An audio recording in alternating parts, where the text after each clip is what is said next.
זרים כמותו. ומי את, אנא ספרי? ביקש הוא לדעת בסקרנות אינסופית. בעיניים נוצצות ובכנות גמורה סיפרה לו הדמות את כל סיפורה. הגעתי מהעיר בלוטה שבכוכב שביר, הרחוק מכוכבך מרחק אדיר. דיירי הכוכב מאוד ידידותיים, אוהבים זה את זה ואת החיים. אותי מכנים זנב חדק.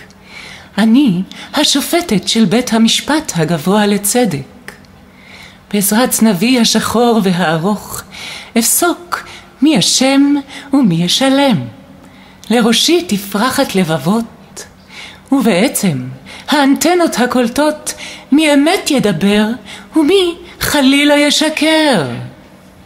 לפעמים יש לי נטייה להלך לאחור מעומס עבודה, כי כבד הזנב, אז אנא סלח לי ואל תצחק מאחורי הגב.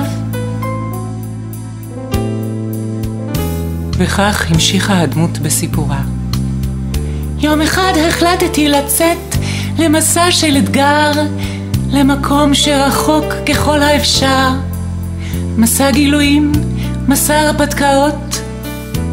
לא ידעתי שקיימים יצורים אחרים מחוץ לחומות בלוט העיר. והנה פגשתיך למרבה הפתעתי.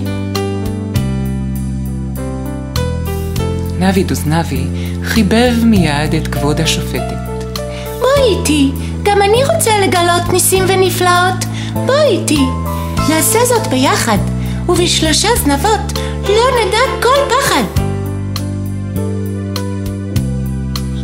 שתי דמויות, שלושה זנבות, שלובי זרועות, צעדו בשביל כורכר.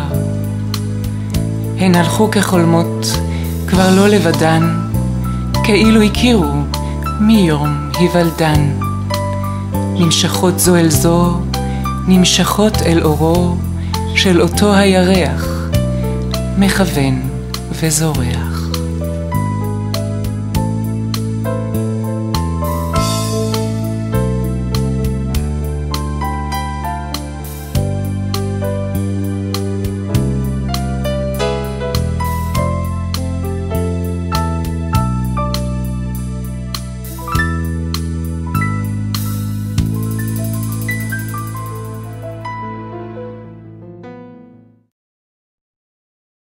אתם בטח זוכרים. ובכן ילדים, אתם בטח זוכרים מי הוא זה שיושב על ראש ההר ומחכה? כמובן, המפלצון צפעוני. הוא רעד מהתרגשות כשסיפרה לו המשקפת כי הגיע עוד דמות, השופטת זנב חדק. האם כזבים את ממציאה? שאל את משקפתו הזורחת. לא, הבט בעצמך. הוא לא האמין למראה עיניו כשראה את קורבנו הבא. אזי הוסיף עוד אבקה של זהב לאורך החוט, השחיז ציפורניו בפצירה מפלצתית, ובהיותו קצר רוח וחסר סבלנות, ציפה לבואם של האורחים. קרחת הכורכר. לאחר שהלכו בשביל הכורכר כשעתיים, החליטו נבי דוזנבי והשופטת זנב חדק למצוא מקום מוצל למנוחת צהריים. הם הסתכלו אנה ואנה, והנה למולם קרחת הכורכר. מסביבה אבנים ענקיות, אדומות וירוקות, וביניהן צמחים בעלי עיניים, לכל צמח יד אחת, והם כולם שותים יין. בואו לכאן יצורים מוזרים, קראו הצמחים לעברם. אנו צמחי קרחת הכורכר יודעים עליכם כל דבר, ולכן מזמינים אתכם למסיבת דיסקו מפוארת, אותה אנו חוגגים בכל יום בשעת צהריים, וכדאי שתתכוננו לגולת הכותרת, הופעתו של גולם מטרה מאיר. התיישבו נבי דוזנבי והשופטת זנב חדק בתוך הצמחייה, לגמו מן היין הלומי הפתעה, וחיכו בסבלנות לתחילת ההופעה.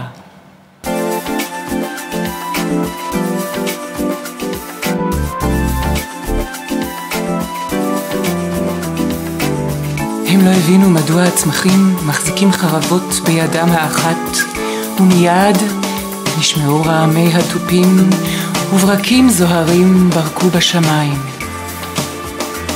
טיפות גשם מוכספות יצרו מסך ענק למולם, הפרחים הפכו לחצוצרות ומוזיקת לכת נשמעה מרחוק.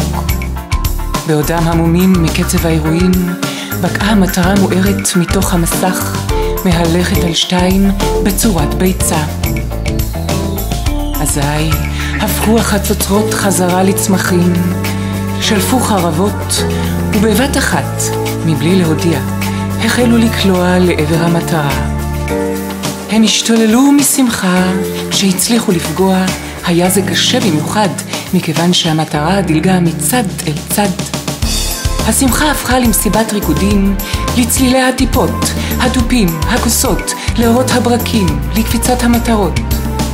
הצטרפו נבי דוזנבי והשופטת, התהוללו ורקדו, פיזזו ברטט, עד שהרגישו כי עייפו מאוד.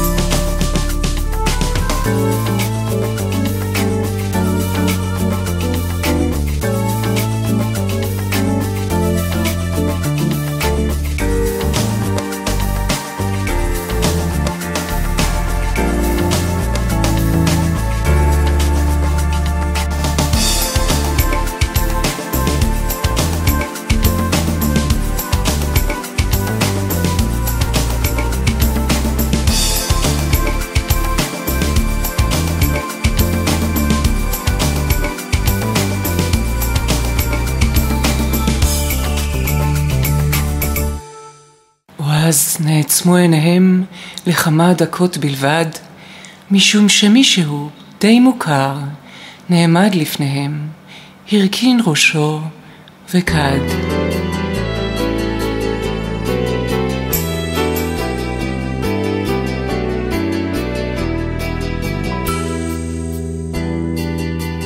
שלום לכם רבותיי, קרבו נא אליי, אולי תוכלו להצילני, כי יצור אומלל הנני.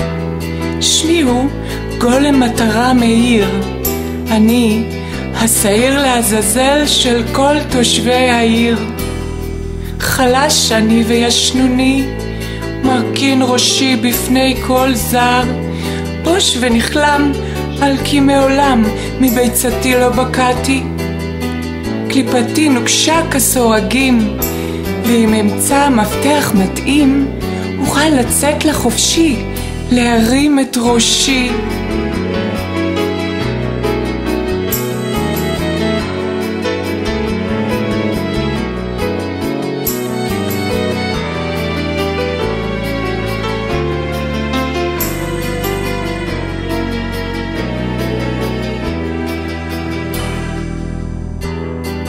דמעות של צער ורחמים חנקו את גרונם של נבי דוזנבי והשופטת נבחדק לשם הדברה